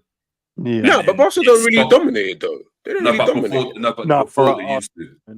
Throughout history, Okay. before they used to dominate. So when Guardiola was there, they used to dominate heavily. Like no one could get a sniff. You had Castilla as well, but it was Real Madrid, Castilla, and Barcelona B that were just winning. But then wouldn't you then have, like, okay, as an example, let's say Luton get relegated, Everton and Burnley get relegated, right? They just go down into that league then. So they're still top professional teams facing off against the Barcelona Bs and the Red Tetes. I'm not saying that the result might not be still the same, but the results that you have against like for example, if I'm a Luton Town and let's say Liverpool B and Man City B are top, right? They're the two teams at the top, and I'm a Luton Town and I'm just trying to get through, get promoted through the playoffs. If you've got two teams that are dominating that league, which they would, like Man City would dominate the championship because of the players they're just using there. They'd have a system. They'll have more money than everyone else as well. It just becomes a point where it's like, all right, the team that could have got promoted might not get promoted because they should have won that game against City B, but couldn't, because it would have been Norwich on another day. But now because it's City B in that team, they've taken their place. So I've lost a point. I'm now not in the running for promotion, and another team that faces an easier team goes and gets in ahead. I think it just causes a bit of disparity because of how the Football League set up in the UK, where you've got step 2, step 3, step 4, step 5, step 6, and it's just, do you know what I mean? You've got the football pyramid, because then it will affect promotions, relegation, certain results. Do you know what I mean? Certain players will just be like, if I play for Man City B, maybe I can go into the first team, and you start looking at it a bit. Do you know what I mean? You start not making it. I think it affects the league a bit more. It's a similar situation to if we went and decided to go and have like a draft that we're doing in America. I know a draft's a bit more extreme, but I think it just causes a bit some problems unless you went and said you had a partnership. At any given point, you could have two teams that are under one umbrella, so under like the Liverpool umbrella, but you've got Brentford as an example. Imagine they were in the Championship. You've got Brentford and Liverpool that are both owned by the same company, but they're two different entities in that regard. So it just causes obviously politics, and you'll get Gary Neville and stuff on podcasts saying that it's unethical. So, what about yourself, Edmund? What do you think about that in regards to like having that system that they got in Spain and Germany and that? No, I think we should, man. It'll be interesting, bro. I'd love to see it. But the only thing, obviously, without being able to be promoted, that's the tough one. Because I'd love to see if the under-21s could cook up some of these Premier League teams. We joke seeing Liverpool versus Liverpool under-21s, but yeah. Klopp saying, "Yo, you man, we're in the match. I know we need to look competitive. We lose out 3 points. Yeah, we lose. Yeah, we lose out on 3 points. Yeah, now it's not. None of them man, they're making it for the first team after. Yeah, facts. Yeah, man, start getting stones thrown at your house and them thing there. No, I think we should try something like that. Why not, man?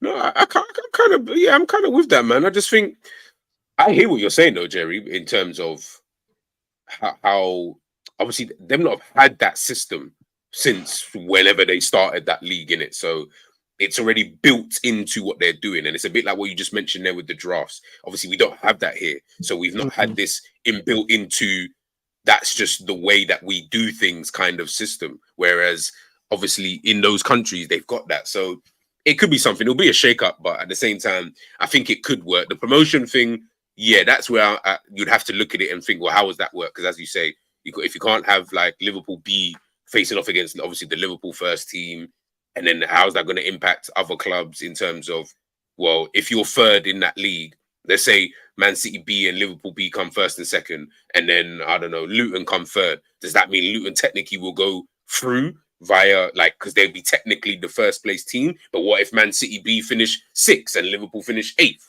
for example? How does it work in terms of, it sounds like it would be a lot of work to kind of navigate through. Do you think, I'm just thinking of the cuff and of the women. Yeah. Do you think, would you want to see like a draft implemented in the UK, in England, where, I don't know, maybe there's there's 2 routes you can go down, isn't it? Like you can either go down the route of going into an academy where you could just, you're part of the Liverpool Academy and just that same process.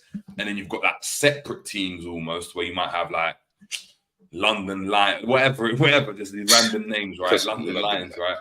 But you've got a separate league where every team when you're in the top flight, so like the G League. Yeah, exactly, G League, but it's a separate league where you've got different teams, and every team in the Premier League like gets a draft pick, and they have to go and pick a player each, depending on what pick they get from that league. Do you think that would allow more opportunity to get into the league? So let's say as a player, I don't have to rely on someone necessarily spotting me. If I'm good enough and I play in this league, I've got a banker to go and get myself in the door of a Liverpool or Brentford or wherever, and then I can prove myself. And depending on like if City win, then they get their last pick, and if Brentford come last, or if the team that gets promoted, so the team gets promoted and gets promoted via the playoffs, as an example, they get the first pick because essentially, technically, they're the worst team in the league based on how they came up, and they could potentially go and get some gems where you might see a Sheffield United with a player that's good enough to be at a Liverpool or at a City, like an Oscar Bob. They'd have an Oscar Bob there in their team, which may help them stay up and that type of thing. Yeah, no, because I feel like with the NBA stuff, listen, I'm not saying you have to do it would I say exactly, but I like how they do it because one, obviously, as you said, it's the opportunity, but also you're looking at it from a standpoint of it.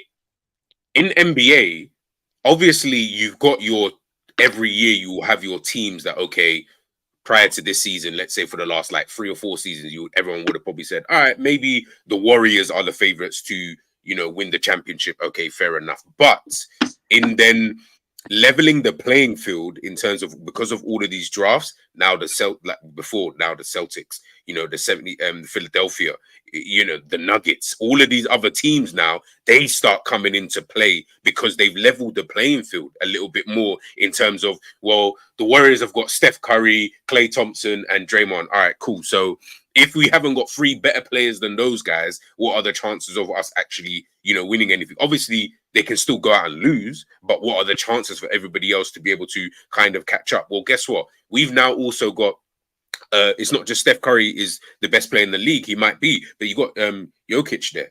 Do you get what I'm trying to say? You've got Embiid at Philadelphia. You've got all of these other Jason Tatum. You've got all of these other players dotted around the other teams, where the reality is, if they're all on one team, like Manchester City or Real Madrid, it makes it unfair for the rest of the competition. But these guys are all dotted around in just random other teams. So now you're looking at the team saying, no, it's a bit more equal, because Steph Curry against Tatum, you're like, okay, that's a bit more of a battle than Steph Curry, Kevin Durant, Klay Thompson, Draymond. They're all on the same team. So it's like, bruv, like the reality of you winning a championship, bruv, it's long. And that's why they were able to keep winning, because they had literally all of the best players. When, what's his name? LeBron James, Dwayne Wade, like when all of these guys, when they're all on the same team, yes, I understand you will get this.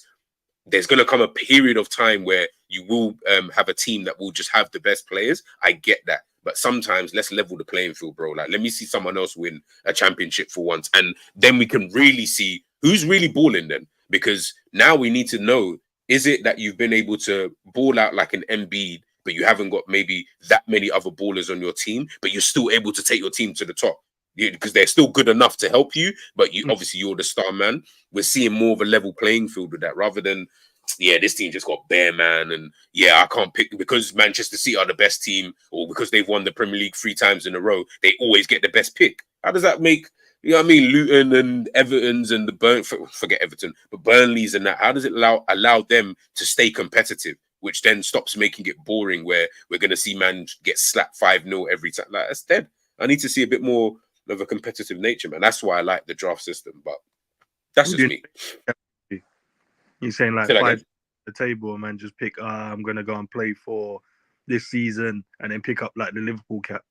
Is that what you want to do? Bro, like, effectively, obviously we don't have to chop it up like that, but you know what I mean? Like, man, just need to see a bit more. It just needs to be a bit more competitive for me, in terms of how, just because you've got, and I know it works a little bit like that, but just because you've got the most money, but remember, and Jerry will have to correct me if I'm wrong, yes, you've got teams who have more money than other teams, but that's going to salary. It's not pertaining to, oh, you could just buy this player. It's more, this is how much I could just pay for such and such salary. No, the way it works is every team has a salary cap. Salary cap, just to make it easy for people to understand. Let's say it's 100 million. It's 100 million. That's the most you can spend per whatever.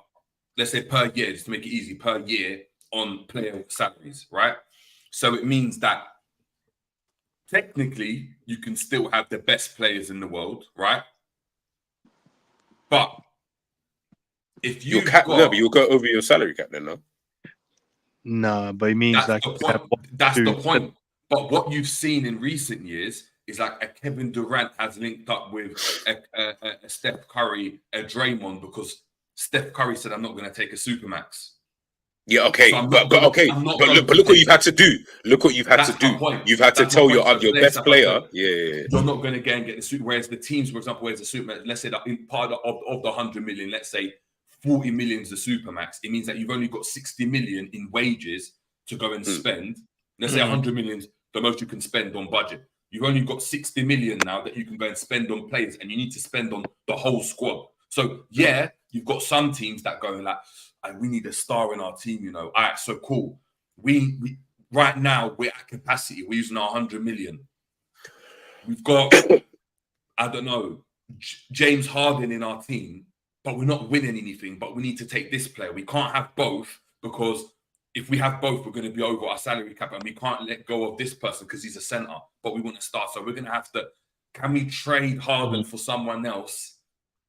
Because we're still within our salary cap, and then use that person because they want that player, and that way we're still within our budget. So it means that every team operates at the same amount. Every team gets the same amount of money, no matter whether they're doing well or not doing well. Hence why there's no promotion or relegation. It's just, it is what it is. So crazy when you talk about 2 million. It just sounded like Liverpool, bro. Yeah, but that's what we're built on. Yeah. Season 100 mil, bro. Nothing over that, bro. Yeah. But this is why, and I don't want to get too into this because I know there's the FSG lovers are out there.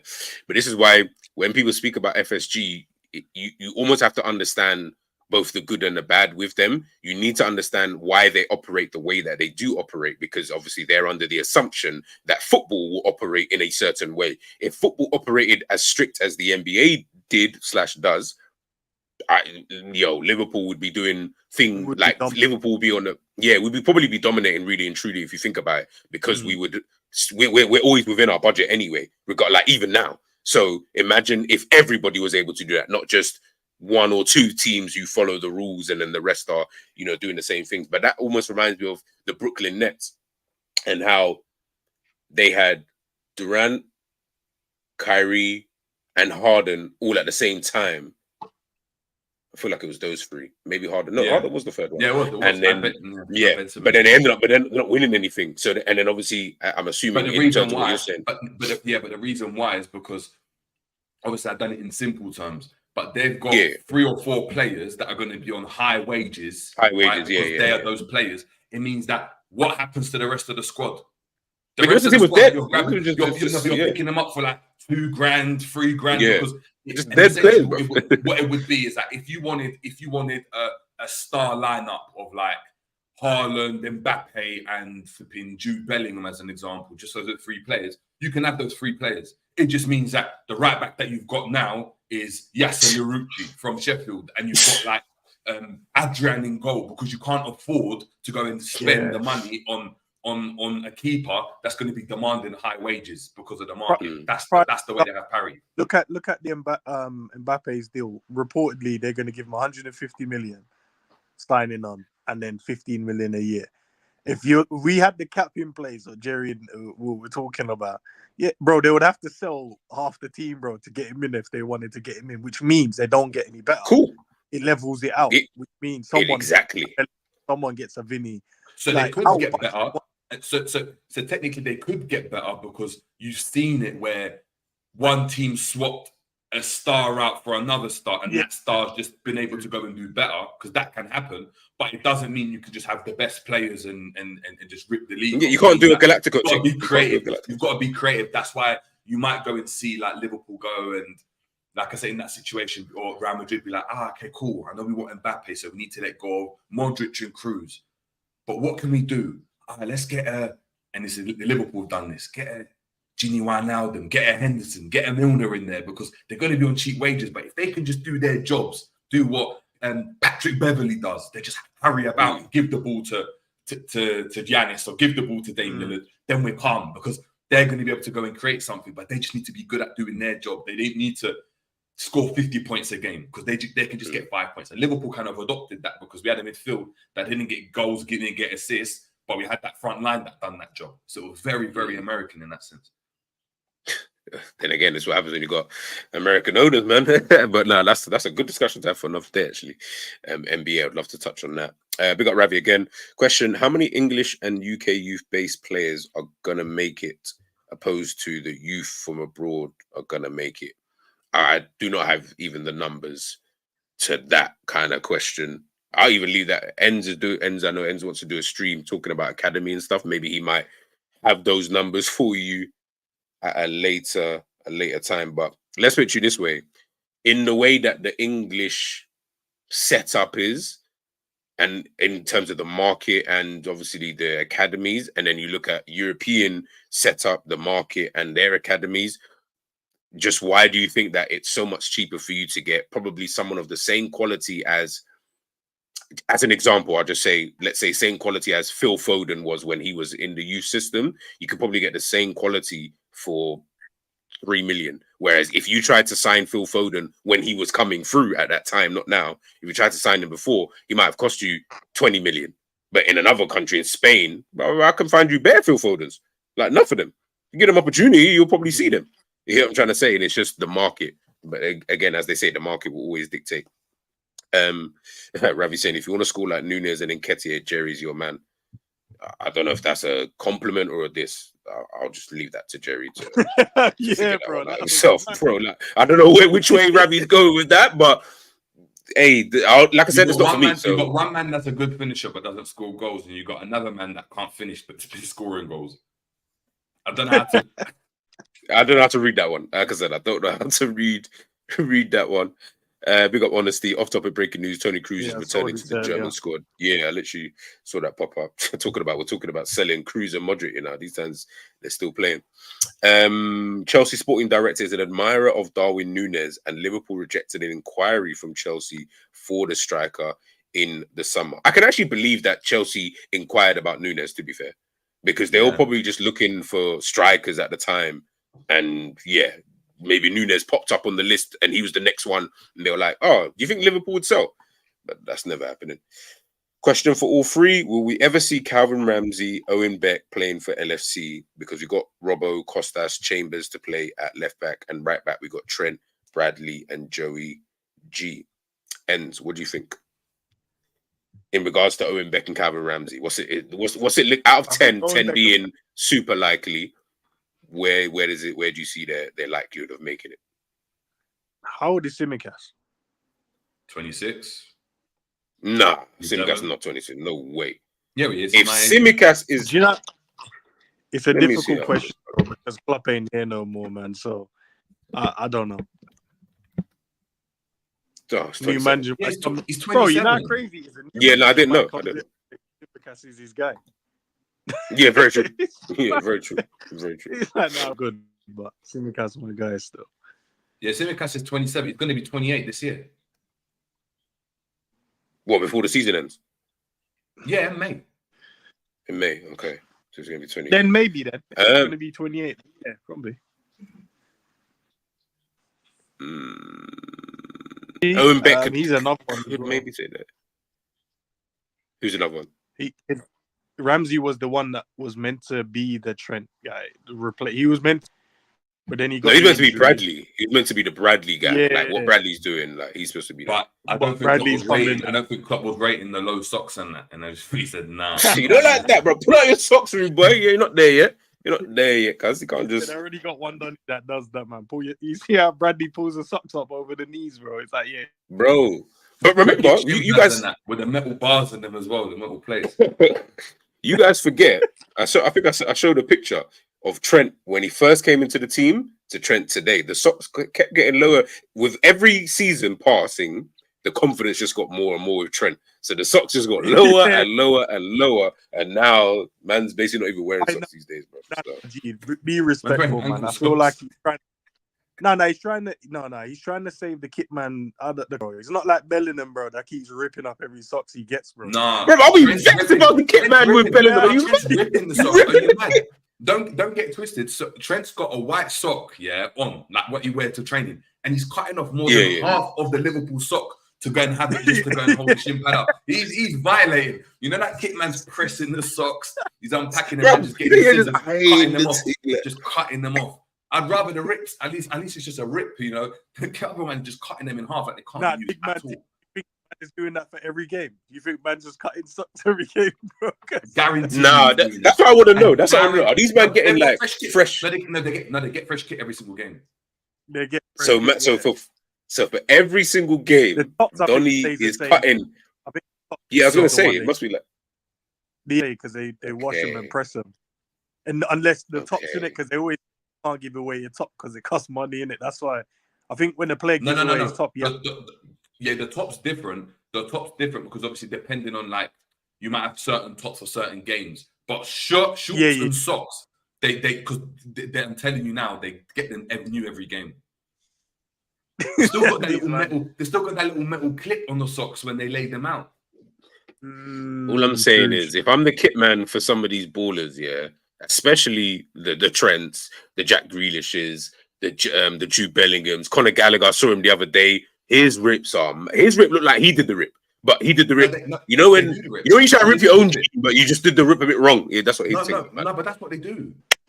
They get it said, just make a hole and pull it because they've got. That's Yeah, it. you see, but it's like Yeah, man. You all know I'm when you saying turn is, up the next man next to you, say, "Yo, bro, I think that man is here. Pass the scissors, bro. Let me just."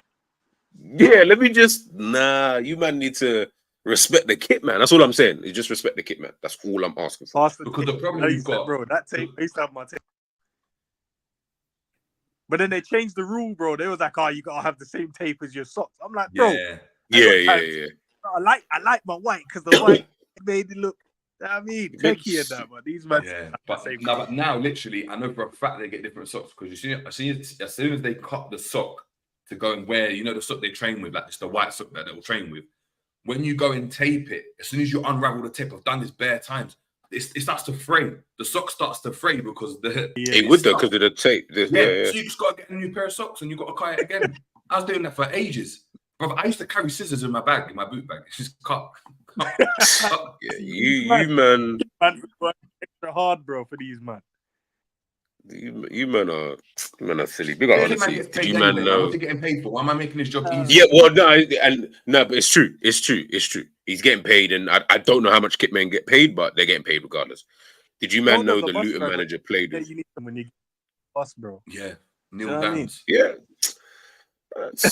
Listen, I'm just trying to respect. All I'm trying to do is respect the guys who are doing the grunt work, so to speak. And to take whatever. Nah, you man. Yeah, Jerry's not respecting at all, man. Just fraying up the fucking sock like say man could just buy bare sock anytime. You better be getting Primark socks then or something, bro, because you sound like you're spending a grip on these socks, bro. But you're probably getting the proper football one with the see, that's you. Who me? Did you man? No, hold on. They're not my socks, they're the club socks.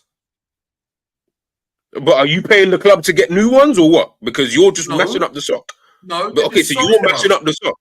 All right, but you're mashing up the sock, so we have to keep getting new one because you keep mashing up the sock. That's what I'm saying, bro.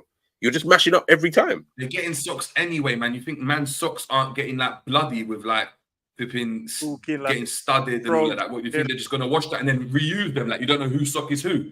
I'm wearing these socks next game, dead, man. Dead, done with fresh pair, man. They're taking a mick. Man said they're reusing socks, but reusing shorts as well. Like who's a medium? Who's a medium? That's the ankles. You can't be giving me that socks, man. Bro. Give that.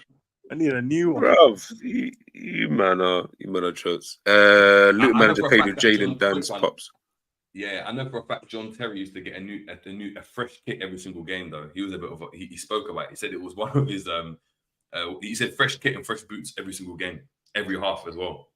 Fresh boots I could never do. I can't keep wearing fresh boots every single game. That'd be pointless. No, but John Terry had a fresh pair of boots every single half. That's mad.